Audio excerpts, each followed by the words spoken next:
Bonjour, mesdames et messieurs, bienvenue à ce nouvel épisode de votre balado Gotchard, votre balado d'information automobile.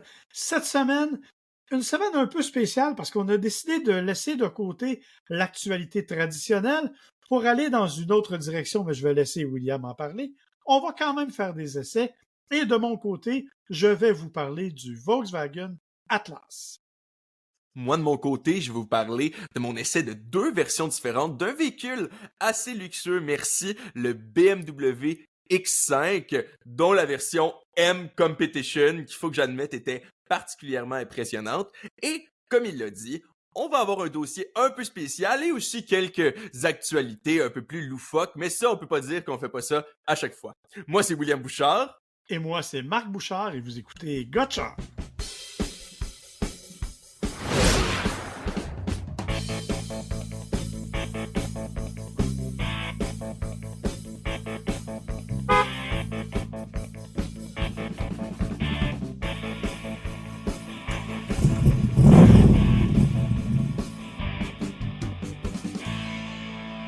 Et oui, William, cette semaine, on a délaissé l'actualité traditionnelle parce que, avouons-le, c'était pas très passionnant. Faut dire que dans la dernière semaine, il s'est pas passé grand-chose, non. Effectivement. Donc, on a choisi d'aller dans une autre direction où j'avoue que tu m'as encore surpris avec tes choix, mais on va y revenir. Laissons les auditeurs le découvrir. Exactement. On va y revenir parce que je vais commencer par le Volkswagen Atlas. J'en parlerai pas longtemps parce que c'est un véhicule qu'on connaît quand même assez bien, mais c'est un véhicule qui, pour 2024, a été remanié, remodelé un peu. Euh, Pas des gros changements au niveau esthétique, hein? Des petits détails dans la partie avant, notamment. La plus grande différence, c'est la ligne de lumière qui traverse la calandre complète en avant. Moi, j'aime beaucoup parce que je trouve que ça donne une personnalité au véhicule Volkswagen. On le sait, avec la ID4, on a fait ça. On a même rétro-éclairé le logo. Tu te rappelles? Dans le cas du Atlas, on a mis une ligne pleine largeur sur le capot. Je trouve ça vraiment beau et ça nous permet de mieux identifier le véhicule, même quand on le voit de loin. Les phares ont aussi été redessinés. Bref, on a fait quelques petits changements de ce côté-là. On a surtout fait des changements à l'intérieur. On est arrivé avec de nouveaux écrans, une nouvelle configuration de la console centrale. On a éliminé l'espèce de gros levier de transmission pour arriver avec un tout petit levier qui est quand même facile à manipuler, il faut le dire, vraiment pas compliqué. Et on a changé l'infodivertissement, le fameux système d'infodivertissement de chez Volkswagen. Et maintenant qu'il a été changé, j'ai très hâte de t'entendre me faire la critique, hein? C'est pas mieux. Non, c'est pas vrai. Soyons honnêtes. Il y a quand même une nette amélioration. OK, on le sait, dans le cas de celles que tu as essayées, et des Golf R, des GTI, les Jetta, même la ID4, c'est un système qui était d'une grande lenteur, qui marchait plus ou moins, compliqué au niveau de l'ergonomie. On a un petit peu simplifié l'ergonomie. On a mis un processeur qui est plus rapide, mais on a encore des boutons on aurait voulu des boutons physiques, on n'en a pas. Bref, il y a des éléments encore irritants, mais le pire, c'est qu'il a encore planté. Euh, Wow! ouais, Encore! Même le encore. nouveau! Même le nouveau. En fait, il n'a pas planté au complet. Il s'est quand même amélioré. Toi, quand tu as fait tes essais, il était tombé complètement noir. Moi, c'était vraiment plus, bon, j'ai mon téléphone, il est dans la recharge à induction et il nous dit, on peut brancher Android Auto Apple CarPlay sans fil. Bravo, bonne nouvelle. Je me branche Android Auto, j'utilise ce système-là pour trouver mon chemin. Hein. Je fais toujours ça, même quand je connais la route par cœur, je mets toujours sur le GPS, sur Waze notamment. Je trouve que ça me donne une indication du trafic et j'apprécie. Donc, je m'en viens allègrement sur le pont Champlain quand mon téléphone a tout simplement déconnecté Android Auto. Pratique, c'est sur le pont Champlain. Pratique sur le pont Champlain. En marque, c'est pas grave parce que je connaissais la route. Mais je comprends que si j'avais été dans une ville parfaitement inconnue, j'aurais trouvé ça un peu plus paniquant. Oui, puis ce que je veux dire, c'est que tu peux pas t'arrêter, là. Tu peux pas le prendre dans tes mains, ton téléphone, là. Absolument pas. Donc, tu peux pas faire aucune manœuvre. Tu peux essayer de peser sur l'écran pour reconnecter, ce qui n'a pas fonctionné. Ça leur a pris finalement 20 minutes pour qu'ils redeviennent totalement fonctionnels comme ils l'étaient avant. 20 minutes, c'est long. Là. Quand tu roules sur autoroute à 100 km/h, là, tu fais un bon bout de chemin en 20 minutes. Donc, tu as eu le temps de te mêler bien des fois parce que ton GPS ne fonctionne plus et tu as eu le temps de sortir des mots pas gentils à l'égard du système. Euh, Parce que oui, ça arrive quand on conduit qu'on sort ce genre de mots-là. Donc, ça, c'est un peu l'irritant le plus important. Est-ce que c'est majeur? Ben écoute, reste à voir. Au pire, tu branches avec le fil. C'est moins agréable. Euh, Est-ce que c'est mon téléphone? Je pense pas parce qu'il fonctionne bien ailleurs, mais sait-on jamais. Tu sais, je suis prêt à donner le bénéfice du doute, là, mais je suis pas 100% d'accord pour l'innocenté au complet. En revanche, il faut que je te dise que l'Atlas lui-même, avec son espace intérieur, est intéressant. Moi, j'ai la version ExactLine avec une deuxième rangée avec des sièges capitaines. Donc, encore une fois, très confortable, bien assemblé, c'est beau, c'est joli. Et le grand changement cette année, c'est qu'on a abandonné le moteur 6 cylindres. Le VR6 qu'il y avait sous le capot, il n'existe plus. On est passé à un 4 cylindres remanié avec une transmission automatique 8 vitesses qu'on a aussi améliorée, qui est plus rapide, qui est plus fluide qu'avant, un rouage intégral qui est de série sur toutes les versions, mais le moteur qui était à 230 chevaux avant en 4 cylindres fait maintenant 269 chevaux. Il y a plus de couple, donc il est plus nerveux et honnêtement, le V6, il était lourd. Donc, quand tu conduisais le Atlas, tu avais l'impression que tu avais une certaine lourdeur dans la conduite. Là, tu as perdu cette sensation-là. On t'a vraiment une conduite qui est un peu plus inspirée. C'est pas sportif, on s'entend. Ça demeure un gros VUS 7 passagers à 3 rangées. C'est pas avec ça que tu vas aller faire les 24 heures du Mans, C'est pas mais le but. c'est pas le but. C'est exactement ça. Mais il est plus nerveux. Capacité de remorquage, 5000 livres.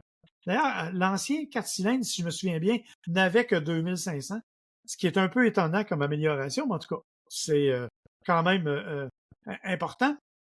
Alors, capacité de remorquage intéressante, une consommation qui est somme toute raisonnable. Bref, dans l'ensemble, c'est un véhicule que, honnêtement, je recommandais très peu auparavant parce que je le trouvais ennuyant un peu. Et là, je trouve qu'il a regagné un peu du poil de la bête. Il est disponible en version Atlas traditionnelle avec la partie carrée arrière. Il est disponible aussi avec la partie coupée. On l'appelle l'Atlas Cross Sport, mais c'est la même mécanique et c'est la même configuration. Donc, on est dans quelque chose qui est plus intéressant. Ma version vaut 61 000 ou à peu près. Il y a une seule option dessus, c'est le siège capitaine à l'arrière. Sinon, ça joue entre 45 et 60 000 donc tout à fait compétitif en termes de prix. Vraiment quelque chose que j'ai bien aimé et que je recommanderais. Je te dis pas que c'est le numéro 1 dans la catégorie, OK? Je serai franc avec toi. Il y en a que je préfère. J'ai beaucoup aimé, je sais que toi aussi, le CX-90 de Mazda notamment. Oui, franchement, impressionnant. C'était au Test Fest, je crois, non? Oui. Exactement. Moi, je l'ai essayé au lancement, mais je l'ai essayé On aussi en a après. parlé dans notre épisode. Exactement. Mais donc, c'est un véhicule qu'on a beaucoup aimé. J'aime beaucoup les Hyundai, le Palisade, le Kia Telluride, qui sont aussi dans cette catégorie-là. Mais honnêtement, l'Atlas a fait un gros pas en avant dans ce monde-là. Et ça, pour moi, je pense que c'est une bonne nouvelle. Parce que c'est un véhicule, comme je dis, que j'hésitais un peu à recommander, mais que là, je vais remettre sur ma liste des recommandations intéressantes. Dans la série des VUS, on a fait, en fait, parce que ça a été une semaine où on a partagé des essais. L'essai de véhicule VUS allemand, un peu plus sportif, par contre. Je pense que c'est le moins que l'on puisse dire. On n'est pas vraiment... Techniquement, j'imagine qu'on se trouve dans la même catégorie, mais moralement, je pense pas qu'on peut appeler ça la même catégorie, là. Disons ça comme ça. En effet, on a eu la chance, toi et moi, la même semaine, je pense que c'est la seule fois que c'est arrivé, d'essayer le BMW X5 en 2 versions différentes. Alors moi, techniquement, j'avais la version X-Drive 50E, mais j'ai eu la chance aussi de conduire là, ta version, donc qui était la version M Competition.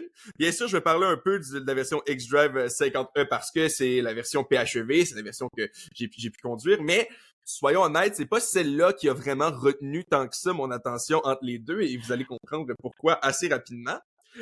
Quand même, là, faut dire que la X-Drive 50E, donc pas la version de compétition, donc la version PHEV, commence déjà avec 483 chevaux et un moteur électrique de 94 chevaux avec tout ça. Donc ça, c'est la version pas puissante d'entre les deux. Ouais, comme toutes les versions électriques, évidemment, le couple étant admissible en plus à très bas régime, ça nous fait vraiment une accélération qui est digne de mention, il faut le dire, même si le véhicule est assez imposant. Oui, absolument, absolument. Puis, bien sûr, c'était une blague parce que 483 chevaux juste sur le moteur à essence, on s'entend que déjà ça, c'est bien assez pour pas mal tout le monde. Puis, on peut avoir là, la grosse différence, bien sûr, avec la version hybride branchable, c'est qu'on a 64 km d'autonomie électrique. Donc ça peut être quand même assez intéressant. Là, on peut aussi avoir une batterie là, 25% plus grosse. Bon, faut aussi dire là le prix de la version que j'avais, 102 500. Ouais, mais moi, j'ai hâte que tu parles de l'autre. Fait que je trouve que 102 500, c'est presque une aubaine, je te dirais. Oui, ben c'est pas si pire, hein, c'est pas si pire. Après ça, bon, l'intérieur, tout ça, c'est sensiblement pareil, les deux versions, si ce n'est qu'il y a quelques garnitures là, un peu plus haut de gamme sur la version M Competition, mais bon, l'intérieur. Honnêtement, si vous avez essayé une BMW, je trouve qu'au niveau de confort, on les a pas mal tout essayé, là, celles de très haut niveau, là, comme celle-là. Mais on a l'habitude de l'habitacle BMW avec les accents de cristal qu'on aime ou qu'on n'aime pas. Hein? Moi, j'aime pas vraiment, mais bon, on les a quand même. Les sièges ultra confortables, bien sûr. J'aime beaucoup la couleur des sièges sur la version Competition aussi, il faut dire.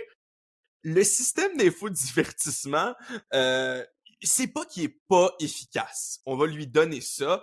Il est très efficace si par ça, on veut dire qu'il fonctionne, qu'on peut changer tous les paramètres de la voiture. Personnellement, j'ai pas eu de problème avec la connexion, avec le Apple CarPlay et tout ça là, de ce monde. Par contre, je pense que côté ergonomie, on pourrait peut-être l'améliorer légèrement. Là. Je fais souvent la blague, mais malheureusement, j'ai pas le doctorat en biochimie nécessaire pour comprendre toutes les applications. Là, c'est vraiment un iPad en plein centre avec des dizaines d'applications. J'en ai essayé quelques-unes, mais pas assez pour te dire que je comprends vraiment le système. Mais bon, j'imagine que quand on est propriétaire, ça doit être quelque chose auquel on s'habitue, hein, parce qu'il y a beaucoup des fonctionnalités du véhicule qui sont cachées à travers des menus, des sous-menus qui sont liés au profil du conducteur. Donc, c'est assez complexe comme système. Donc, ça veut dire que si on veut s'y mettre, c'est sûrement très puissant, mais c'est peut-être pas monsieur et madame tout le monde qui va être capable d'aller en profiter pleinement. Là. Non, effectivement, tu as raison, ça prend pas mal d'habitude, puis c'est vraiment, il y a plusieurs menus, il faut trouver, il faut fouiller. On peut créer notre propre profil, mais bon, c'est quand on fait ça, faut s'habituer. Donc, oui, ça demande, il y a une courbe d'apprentissage, disons, avec le système d'infodivertissement. Oui, ben c'est le moins qu'on puisse dire. Juste quand on voit l'interface pour la première fois, juste pour trouver le siège chauffant, les sièges Massa aussi, faut-il ajouter, juste pour trouver tout ça, faut aller à travers là, certains menus. Mais bon, écoute, somme toute, difficile de chialer quand on a le siège Massa. Effectivement, ça, c'est massant, ventilé, chauffant. Ah ben oui, mais là, ça va C'est sans dire, là. Ouais, S'il est mais massant, il est chauffant, là. ouais. Mais c'est ça, oui, effectivement. Mettons que on se gâte aisément avec ce genre de truc-là. Absolument. Puis l'autre aspect aussi que je pense qu'il est digne de mention n'importe quand qu'on parle de BMW, là, c'est le Driver Assist et surtout le Driver Assist Plus, qui est assez fou quand même. Là, déjà que je suis un fan du Blue Cruise et autres systèmes de conduite main libre de ce genre, on est allé à Oshawa justement pour le Test Fest pratiquement sans que tu conduises dans une BMW. C'est vrai. Moi-même, j'ai conduit jusqu'à Brossard là, de Montréal pratiquement sans toucher le volant. Donc vraiment, mention spéciale à ça parce que c'est un des systèmes que je trouve qui fonctionne le mieux. Les changements de voix sont smooth, franchement assez impressionnant. Mais j'ai pas l'impression que tu t'achètes une voiture comme la version M Competition pour te faire conduire par la voiture, ok? Puis laisse-moi t'expliquer, on parle quand même de véhicule, et là, pas d'électrique, hein? On parle de véhicule qui fait presque 18 litres au 100 en ville. On n'est pas là pour parler pollution. On parle d'un V8 de 617 chevaux, 553 livres-pieds de couple. Ich. j'ai eu, tu vois, tantôt tu disais que toi les gros mots étaient de colère contre ton système d'infodivertissement. Moi, les gros mots étaient de surprise. En sortant directement de chez BMW, le premier mot qui est sorti de ma bouche, je ne peux le répéter à l'émission parce que ça donne un choc. Si vous avez jamais conduit, moi c'était la première fois là, l'affaire la plus puissante que j'avais conduite avant ça, c'était sûrement la Kia Stinger là, dont je vous ai déjà parlé à l'émission, Non, 350. Ah ouais, ouais? peut-être. Oui, peut-être. 350 quelques chevaux, en tout cas, peu importe. Tout ça pour dire, j'avais jamais été là du côté des 617 chevaux, et c'est moi qui ai eu la chance de la ramener là quand on est allé la chercher chez BMW. Et j'avoue que ça m'a donné tout un choc. C'est dangereux. Je vais le dire là, je considère que c'est dangereux.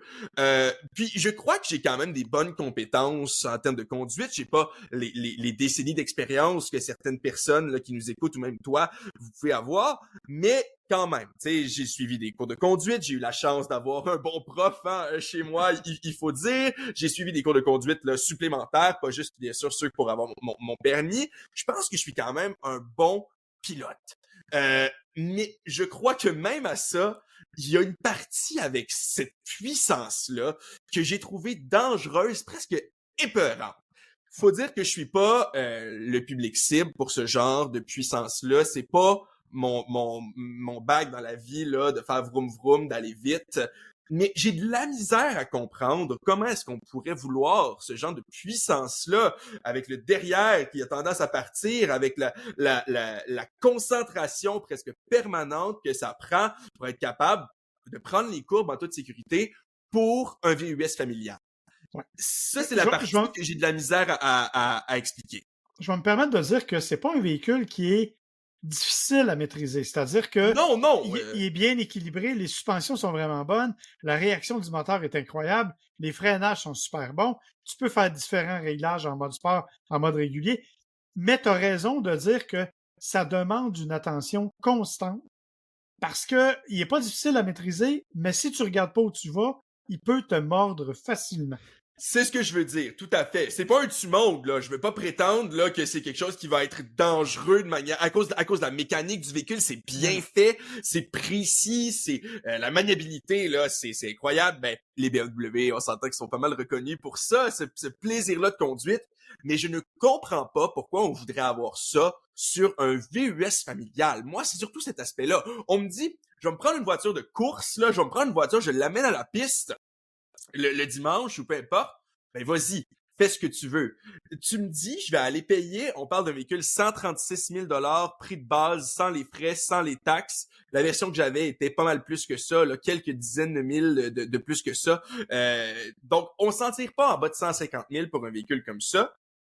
Mais pour quelque chose que je crois qu'on pourra jamais profiter pleinement de ce qu'on a en dessous du capot. Écoute, c'est vrai, là, je te cacherai pas, c'est impressionnant, ça donne de l'adrénaline. Je l'ai montré à des amis. Écoute, c'est sûr, ok? Je peux comprendre cet aspect-là.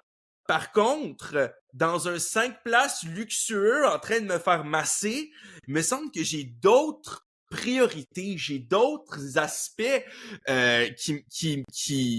qui viennent me chercher dans la voiture plutôt que les presque 620 chevaux, même si on a tous les systèmes de sécurité du monde, ben comme tu le sais aussi, il faut pas les désactiver, hein, parce que sitôt qu'on va dans les modes sport et super sport, ben tous ces systèmes-là qui nous permettent de rester en vie, là. J'ai fait un peu une blague, là, faut dire, là, mais dans le sens qui nous permettent de conduire sans trop se casser la tête, ben, ils se ferment, ben, pas ils se ferment, ils se désactivent. Ben, justement, pour laisser plus de maniabilité. Et là, ça, j'avoue, j'ai pas été game, là. Faire le 100% soi-même. Donc, c'est ça. J'ai l'impression qu'on paie pour des choses qu'on va difficilement pouvoir profiter pleinement. En plus d'avoir 18 litres au 100 en ville, j'ai fait un peu en bas de ça. J'ai fait 16, là, 15 ou 16, là. Mais quand même, j'ai de la misère à justifier l'existence de ce véhicule-là. Puis bon, tu me diras, c'est pour ça qu'il y en a pas énormément qui roulent au Québec, là. Ouais, mais tu sais, je t'avoue que, bon, tu l'as eu, toi, une journée ou deux. Moi, je l'ai eu pour le reste de la semaine. C'était ça l'entente. Et c'est sûr que, tu sais, moi, j'apprécie ça, mais en même temps, je suis un peu comme toi.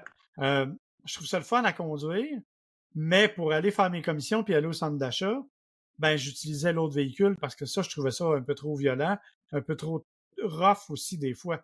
Donc, il y a cet aspect-là. Il faut vraiment que tu sois à la recherche de la performance. Mais si c'est ça que vous cherchez, je peux vous dire que c'est bien fait, que c'est solide, que le châssis est incroyable, que la conduite, la tenue de route de ce véhicule-là est spectaculaire. Rouage intégral, mais rouage intégral un peu permissif, qui te permet justement, quand tu as envie d'avoir un peu de plaisir, de te sentir en plein contrôle du véhicule, mais qui te laissera pas tomber dans les conditions plus difficiles. Bref, c'est vraiment un véhicule impressionnant, mais tu as raison. Quel en est le réel usage? Pourquoi on a besoin de ça pour aller au dépanneur? Pas sûr, tu sais, que ça fait. Mais c'est un véhicule de niche, c'est extrêmement pointu comme clientèle. Et honnêtement, moi, je l'ai conduit. Si demain matin, BMW m'appelle que je le reprenne quelques jours, je dirais pas non. Je comprends ce que tu veux dire, mais je suis pas certain que si BMW... Ben écoute, si je pouvais le revendre peut-être, mais s'il me disait je t'en donne un, je suis pas certain que je serais si heureux. Tu comprends? C'est ce que je veux dire, dans le sens que c'est quelque chose que l'expérience valait absolument la peine. Par contre, je sais pas à quel point, surtout si on parle de monsieur, madame, tout le monde, mais même chez des gens plus connaisseurs, je sais pas qui a vraiment envie de se donner cette expérience-là. Je suis juste pas pilote, là. Je serai jamais pilote de course. Mais voilà. On est ici pour donner son opinion subjective, après tout, hein. Mais Exactement. oui, tout à fait. Si on parle de technique et de côté objectif, difficile de reprocher quoi que ce soit à ce véhicule-là en termes de mécanique, si ce n'est que la consommation, évidemment. Mais là, bon, écoute, c'est un V8, là. On s'attendait 4.4. pas à moins. Et il faut que je dise que la sonorité du moteur, là, ouf, Oui, en mode sport, là, tu peux oui. contrôler l'échappement. Là. Je t'avoue que ça, ouf, OK. Ceci étant dit, Oui, c'est ça de parler de ça parce que sinon tu vas rappeler chez BM pour la revoir. Mais pour conclure là, même si c'est vrai que c'est toute une expérience, j'avoue que la version PHEV, peut-être que le côté pratique, c'est plus celle que j'accepterais là. BMW, vous avez mon numéro. Ça m'étonnerait, mais sait-on en tout jamais. cas, Écoute, avant de passer à tes nouvelles, j'ai envie de te lancer un petit défi. ben vas-y. Parce que tu sais que, bon, tu es maintenant membre de la JAC, tu as participé au Test Fest, on en a parlé précédemment, tu es allé euh, essayer les véhicules et tu as voté toi aussi pour nommer les véhicules qui sont en nomination.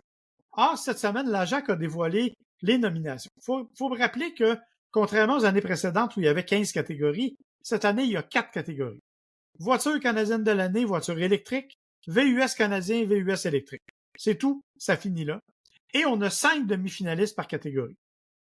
Je te demande pas ça en direct parce que je voudrais pas faire la chose trop difficile, mais je te demande d'aller consulter ça. Je vais vous les donner.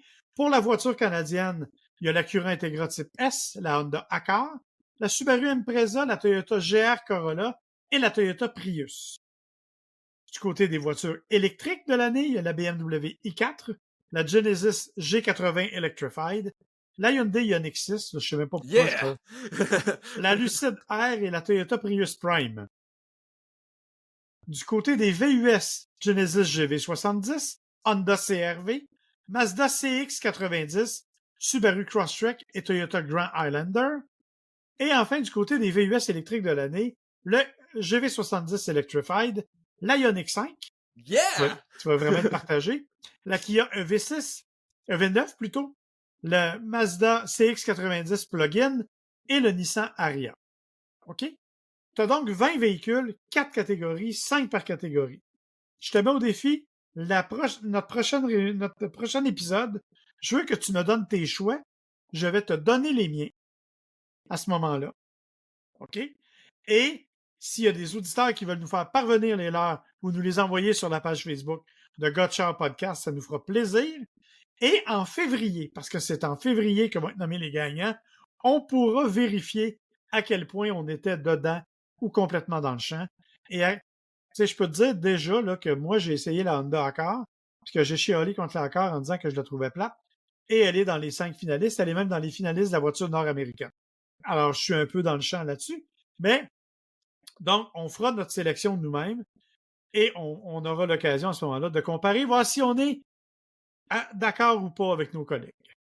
En effet, j'ai bien hâte, puis si je peux me permettre un commentaire, je suis quand même surpris de la performance de Subaru, hein, qui a son Impreza puis sa Crosstrek, là, parce que c'est quand même, on a essayé des véhicules qui étaient, disons, de pas le plus haut budget pendant ces journées-là, puis je suis surpris qu'ils s'en soient su tirer leur épingle du jeu, Ouais. si je peux me permettre. En tout cas, Mais tu sais, on tu as se la parlera de ça au Subaru, prochain épisode. tu as la Subaru Impreza puis tu as la Lucid Air. C'est comme, Oui, on ben est un c'est un peu... petit peu ce que je veux dire là. Hein? On a la Subaru Crosstrek et le Genesis GV70 dans la même catégorie. Là. Donc C'est c'est ça. un petit peu pour ça que je disais que les Subaru qu'on a essayé, qui étaient les deux modèles les moins chers du lot, là, parce qu'ils nous mettaient les prix, en tout cas, peu importe, Ouais. là, des modèles qu'on avait essayés. Et c'est les deux les moins chers du lot et les deux sont sur la liste. Donc peut-être que je suis pas si fou quand je dis que hein, on en veut des véhicules plus petits, moins chers. Peut-être que je suis pas si fou que ça.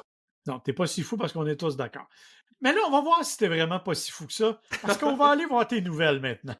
Oui, en effet, ben on va commencer avec quelque chose d'un petit peu niaiseux, ben comme d'habitude. Mais est-ce que tu savais c'était où toi Federal Way? C'est le nom d'une ville dans l'État de Washington où apparemment qu'il y a malheureusement beaucoup de vols de voitures et spécifiquement les Kia Sportage ou du moins une Kia Sportage qui appartenait à monsieur Birouz Ali Moradi. Il était tanné de se faire voler son char, donc il a fait ce que toute bonne personne ferait. Il est allé le reporter chez le concessionnaire après avoir été le chercher, après que ce soit fait voler une fois de trop. Il est allé le reporter chez le concessionnaire. Il l'a ramené, Problème. il l'a ramené comme ça. Ouais, voilà, il l'a laissé là-bas, puis il a décidé de marcher chez lui. C'était 4 heures de route entre chez lui et le concessionnaire. Comme quoi, tant que vous n'êtes pas rendu là, ça va encore bien votre vie. Remarquez qu'il y a des systèmes antivol qui sont quand même relativement efficaces. Là. C'est peut-être un peu moins draconien comme façon de voir les choses. Écoute, moi je suis pas là pour te, je suis là pour te dire les nouvelles cocasses du monde de l'automobile, ok? Je suis là pour ça. Mais là, j'ai quelque chose de peut-être un peu moins cocasse et peut-être un peu plus sérieux. Là, j'en ai deux qui sont un petit peu moins le fun, en effet, mais que je pense qu'ils valent quand même la peine d'être mentionnés, surtout après qu'on ait parlé du 18 litres au 100 de la BMW et justement des petites voitures et tout ça. Ça vient un peu rejoindre tout ça. Quand on y pense, là, intuitivement, là, si je te demande la voiture à combustion moyenne maintenant et la voiture à combustion moyenne il y a 10 ans, là, l'étude est au Royaume-Uni, il faut dire, là, mais mettons en général, elle serait plus polluante maintenant ou moins polluante? Ben, d'après moi, moins polluante actuellement à cause des nouvelles technologies. Là. C'est ce qu'on pourrait croire. Il y a aussi des restrictions sur les émissions, les nouvelles technologies. Pourtant, et même si tout ça c'est vrai que ça aide par rapport aux émissions, selon une étude faite par Possible, il faut dire que c'est un groupe d'activistes du climat, donc prenez ces données-là avec un certain grain de sel, même si je suis allé voir l'étude, ça me semble être quand même une bonne méthodologie, mais bon, ça reste quand même un groupe qui a certaines opinions, là. Mais tout ça pour dire, selon leur étude, du moins au Royaume-Uni, la voiture moyenne polluerait plus. Et en fait, ils calculent ça en termes de CO2 par kilomètre, là. Et donc, émettrait plus de CO2 que la voiture moyenne à émission en 2013. Puis, je t'explique, si on regarde là dans leur graphique, eux autres, ils se basent entre autres sur les nouvelles immatriculations, encore une fois, au Royaume-Uni, là, donc les données ici pourraient être différentes, mais je pense qu'on peut quand même appliquer le même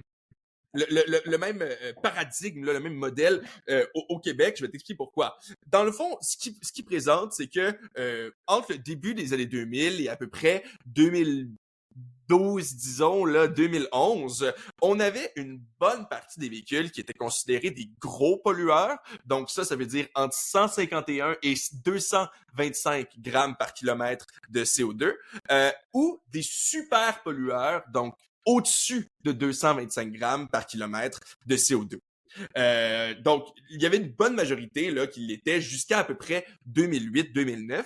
Ensuite, c'est devenu en très grande majorité des pollueurs standards entre 1 et 150 grammes par kilomètre là, de CO2. Ce qu'on a observé à partir de 2018, d'un côté, une hausse des voitures zéro émission, hein, bien sûr, parce que les voitures électriques sont entrées sur le marché. Mais on parle pas de ça, là, on parle du reste qui sont des voitures à combustion. Parce que oui, effectivement, le nombre d'immatriculations était moindre dans ces années-là, là, donc depuis à peu près 2019-2020, le nombre d'immatriculations était moindre. Mais ce qui est surprenant, c'est que sur les immatriculations, on parle d'à peu près 2,5 millions au maximum à 1,5 million là, pendant les années de pandémie. Sur ces 1,5 millions-là, on en avait quand même à peu près 20% qui étaient des gros pollueurs ou des très gros pollueurs, ce qui est une immense proportion quand on le compare avec les années précédentes où en 2013 là ou même 2017, je crois 2016 qui est l'année la meilleure, c'est en bas de 10%. Wow. Et ce qui explique ça, c'est quoi? Parce que Ben, normalement, les moteurs sont moins polluants. C'est quoi? C'est la taille des véhicules? C'est le... exactement, c'est tout à fait ça. C'est que, effectivement, OK, à taille égale, le même véhicule est moins polluant aujourd'hui qu'il l'était il y a 10 ans, puis on parle même pas d'il y a 20 ans, évidemment.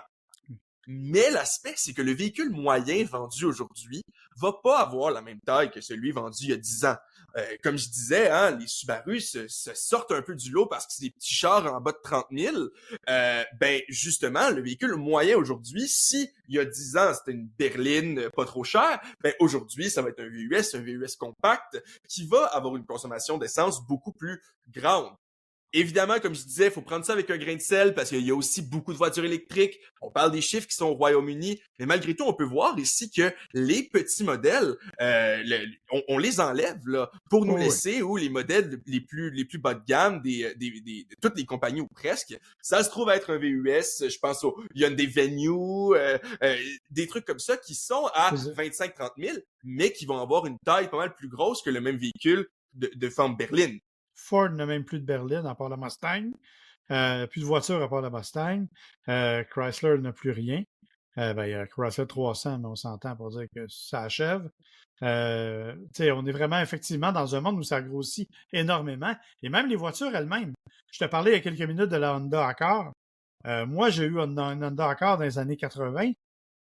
Puis aujourd'hui, elle est de la taille d'une Honda Civic. Imagine la technologie d'aujourd'hui avec la taille des années 80, à quel point on pourrait peut-être justement descendre la proportion des gros pollueurs. C'est surtout ça. Je suis d'accord. Maintenant, j'ai essayé de faire la recherche là pour le Québec, mais c'est un peu difficile parce que savoir exactement quels véhicules sont vendus, c'est un peu complexe. Donc malheureusement, je peux pas compléter ça avec les données du Québec malgré mes bonnes intentions. Mais ce que je peux dire, c'est qu'on voit les tendances qui mènent à ce changement-là au Royaume-Uni ici aussi. Donc je serais pas étonné là qu'on ait des chiffres sans être exactement pareil, sans être peut-être aussi dramatique. Je serais pas étonné qu'on ait des chiffres similaires. Ouais, OK, ben c'est pas rassurant. Hein? Dernière nouvelle downer, ben autre point négatif, hein, c'est que c'est pas juste mauvais pour l'environnement, mais ça se peut que ce soit mauvais pour notre santé. Parce que selon une étude qui a été publiée dans les Annals of Internal Medicine, apparemment que d'être dans une voiture et de respirer de l'air qui a été pollué par des voitures, surtout dans la circulation dense, pendant plus de 24 heures, ça peut augmenter notre pression artérielle d'à peu près 4,5 mm de mercure. Oh, quand même. Ça, Donc, c'est juste à respirer, là. Exactement, c'est ça. Puis c'est surtout le diesel qui causerait ça. Mais écoute, c'est pas énorme comme changement, mais ce qu'ils nous disent, c'est que chez les gens qui seraient déjà prédisposés à de la haute tension, ça pourrait augmenter les risques de crise de cœur, d'arythmie, d'asthme, de mort prématurée. Donc, ça va au-delà de simplement polluer l'environnement, mais ça pourrait aussi être mauvais pour nous. Puis, ce qu'on nous dit, c'est que c'est la qualité de l'air principalement qui serait causée par ça. Donc, quand on a qui causerait ça plutôt, donc ce serait causé plutôt par les émissions des voitures qui sont arrêtées dans la circulation. Évidemment, c'est moins pire quand on n'est pas dans des régions où il y a densément là, aussi densément d'automobilistes sur la route, mais quand même, c'est un pensez-y bien. Oui, effectivement. Alors, Mais là, as-tu là, quelque c'est chose? drôle, là. C'est Là, ça, c'est as-tu drôle, quelque là. chose de plus rassurant? Parce que là, Ouais, parce que là, augmenter les risques de crise cardiaque et tout ça, c'est pas tant drôle, là. Mais là, là, je t'arrête les de deux pleurer sur prochaines, mon je te clavier, là. jure. Ouais, non, ça va, je te jure. Les deux prochaines sont bien. Euh, y a rien de pire, OK, quand on part en voyage, que de pacter sa valise. Hein? Ça, c'est vrai, ça. Pacter une voiture, là, moi, j'ai bien de la misère avec ça. Je rentre jamais à la moitié de ce que je pensais. Ben, peut-être que des chercheurs du MIT et de Stanford auraient trouvé la réponse pour toi, ou du moins pour les robots, hein, parce que c'était un problème pour les robots aussi. Ils étaient pas capables de pacter correctement des valises. Bon, et là, les valises d'auto, c'est un exemple parmi tant d'autres, mais eux, ils donnent aussi comme exemple, peut-être que ça pourrait être utilisé pour pacter les bagages pour aller vers Mars. Dans des vaisseaux spatiaux, par exemple. Mais Moi, s'il y a un les robot qui plie robots, mon linge quand il fait ma valise, je suis preneur n'importe quand. faut les rouler, ça c'est facile. En tout cas, tout ça pour dire, là, avec une nouvelle sorte d'intelligence artificielle, il y a les chercheurs du MIT et de Stanford qui auraient trouvé un moyen de faire que les robots peuvent remplir notre valise de char. Donc avant, ça fonctionnait par essai-erreur en gros, mais maintenant, ça fonctionne avec ce qui s'appelle un modèle de diffusion. Je rentrerai pas dans les détails de comment ça fonctionne, mais en gros, un peu comme le cerveau humain, il va être capable de détecter, plutôt que de fonctionner par essai-erreur, comme je disais, il va être capable de détecter des motifs. Donc, par exemple, si j'ai tel type de bagage et tel autre type de bagage, ben là, la stratégie optimale, c'est telle chose, et combiné avec d'autres motifs qu'il repère, il serait capable d'optimiser l'espace dans sa voiture. La raison pour laquelle je t'en parle, c'est pas parce qu'on va avoir un robot comme ça chez nous de sitôt, là, ça m'étonnerait pas mal, mais c'est que la méthode que les robots ont employée pour pacter la voiture est quand même intéressante. Hein? Parce que nous, ben naturellement, presque tout le monde, on commence en bas à gauche, à peu près. OK, ouais.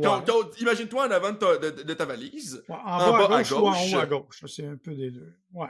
Mais tu peux pas vraiment commencer en haut, là. On parle de quand Non, tu non. pactes. OK, Puis debout, là. après OK. ça, on y va de façon horizontale Ouais. vers la droite, bien souvent. Et après ça, on empile. Donc, on fait la première couche. Ensuite, on empile une deuxième couche par-dessus.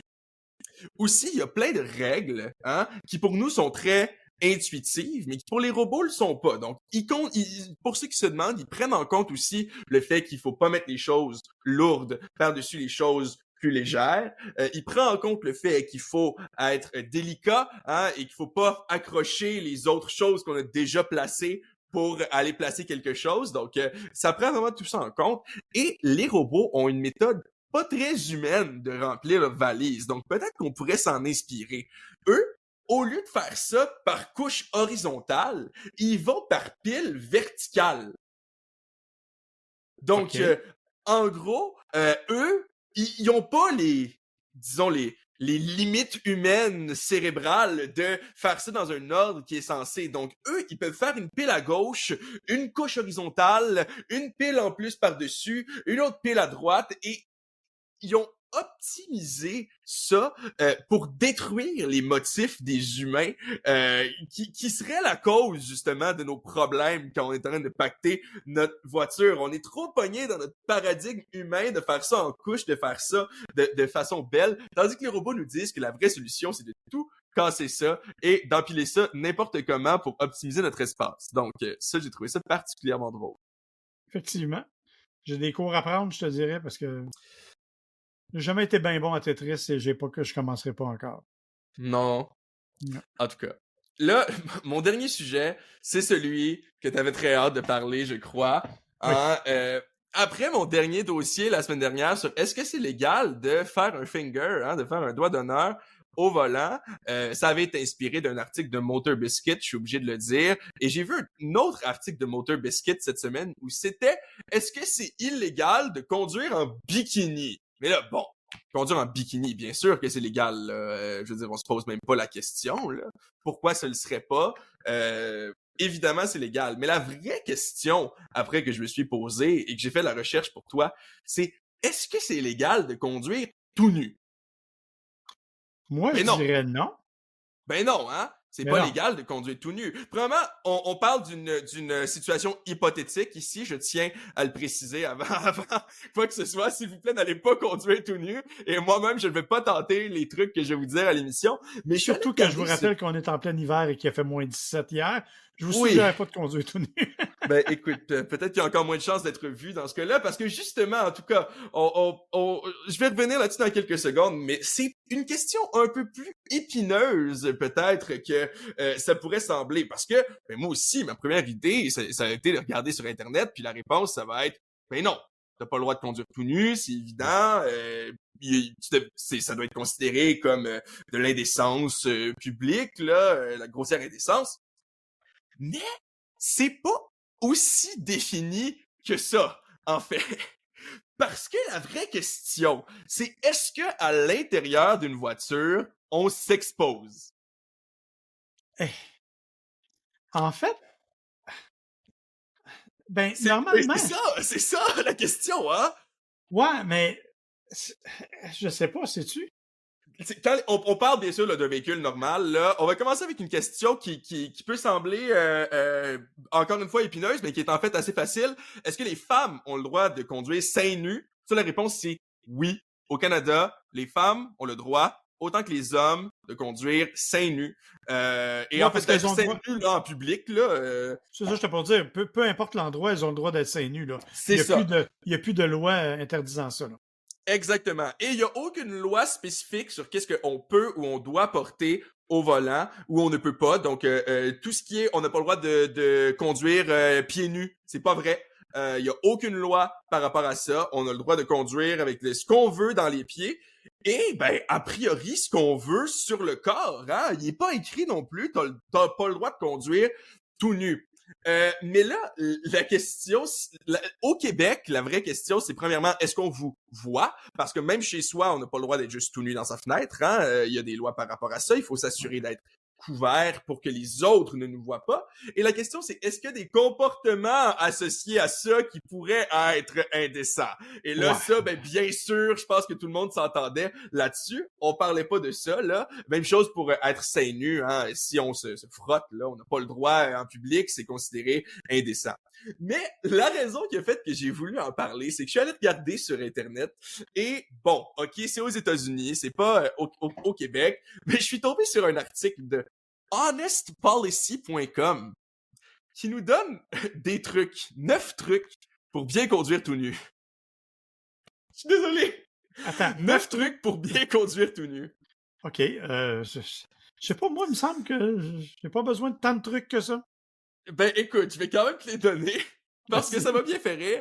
Premièrement, ben, regarde la loi. Hein, donc, même si je vous ai dit ça, il n'y a rien de ce que je vous dis qui compte comme un réel conseil légal. Allez regarder avant. Je ne suis pas responsable de vos tickets ou quoi que ce soit, ou vos casiers criminels. Donc, allez voir la loi. Mais a priori, au Québec, on est censé être semi-protégé si on suit les autres conseils. Deuxièmement, assurez-vous d'avoir le réservoir plein. Parce qu'on ne voudrait pas avoir besoin de s'arrêter à la station-service. Effectivement.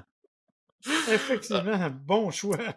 3. Conduisez prudemment, parce qu'après tout, on ne voudrait pas se faire arrêter par la police. Ouais, ouais. Effectivement. Choisissez vos routes avec judicieusement même, devrais-je dire. Donc, pour peut-être prendre des routes un peu moins passantes, hein, pour s'assurer que les gens qui passent à côté de nous ne nous voient pas. Ouais, puis idéalement, tu essaies de pas dépasser de camion, je te dirais, là. Je veux dire, Oui, ben c'est un petit peu à ça qu'on faisait référence, hein. Je pense que en gros leur truc c'est si tu fais pas pogner, tout est légal, mais je suis pas sûr que en tout cas, peu importe, il fallait que j'en parle. Euh, ok, donc 5, ça c'est la seule chose qui a vraiment du sens. Est quelque chose pour te cacher, ta barouette. Je pense que ouais. ça, tout le monde s'entend là-dessus, c'est la base. Mais j'avoue que les autres m'ont fait particulièrement rire. 6, si t'as une décapotable, garde-le toi. Ouais, c'est un minimum, je te dirais. Un minimum. Amène-toi une couverte pour t'asseoir dessus parce que tu voudrais pas suer sur du cuir. Ouais, ça, c'est oui. C'est aussi. Oui, parce que en plus, je sais pas, m'asseoir nu-fesse sur du cuir noir en plein soleil, pas sûr que ça me tente tant que ça, finalement. Oui, et finalement, probablement les deux plus sensés qui s'appliquent en tout temps quand on sort de la maison, je crois. Mettez de la crème solaire et portez vos souliers. Conduisez tout nu, là, mais portez vos souliers. C'est très important. Voilà, c'était mon mon dossier de la semaine, appelons ça comme ça. OK. OK, on va se remettre un peu. Ah, ben écoutez, c'est comme ça que va se terminer notre épisode de la semaine, sur cette image un peu particulière d'un monsieur tout nu en Faut pas décapotable. d'image, c'est pour ça qu'on fait un podcast audio, c'est le principe même de la chose. Mais la raison pour laquelle je parle de tout ça, c'est parce qu'il y a vraiment un monsieur qui s'est fait arrêter à Orlando parce qu'il a essayé de passer un péage tout nu. Puis ben la question justement se posait à savoir, ben, si t'as Ouais, pas le but de te montrer à personne, est-ce qu'on peut techniquement dire que ouais, tu t'exhibais? Hein? c'est ça. Donc voilà, c'est une vraie question légale et ça nous montre que le monde de la voiture est immense et infini dans ces sujets. Alors, comme je vous disais, c'est comme ça qu'on va terminer l'épisode. William, je te rappelle que la semaine prochaine, je veux tes. Ben, pour la prochaine épisode, le prochain épisode, je veux tes votes sur la JAC. Euh, nous, ben, on vous remercie d'avoir été à l'écoute, bien entendu. On espère que vous avez apprécié. On vous invite à vous abonner sur peu importe la plateforme où vous êtes, à nous donner un petit 5 étoiles, ça nous fait toujours plaisir. Vous pouvez nous envoyer vos commentaires à gotchard.podcast@gmail.com ou sur notre page Facebook, Gotchard Podcast, bien sûr, ou à nos pages Facebook personnelles. Donc, on espère que vous avez apprécié et que vous serez avec nous la prochaine fois. Et là-dessus, on vous dit, ben, bonne route. À la prochaine!